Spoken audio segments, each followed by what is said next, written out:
business outing on the Iveco Daily Autodromo Pollicino bus.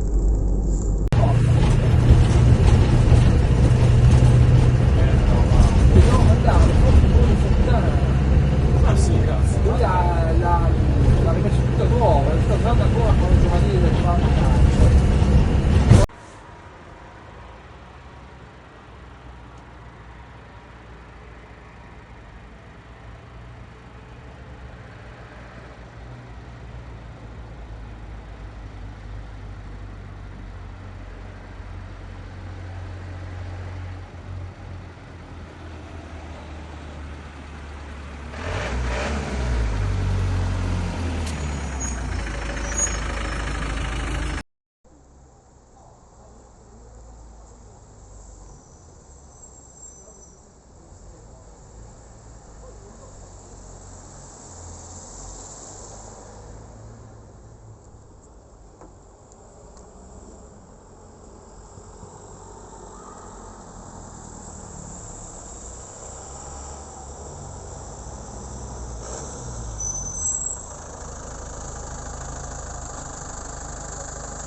Metti qua.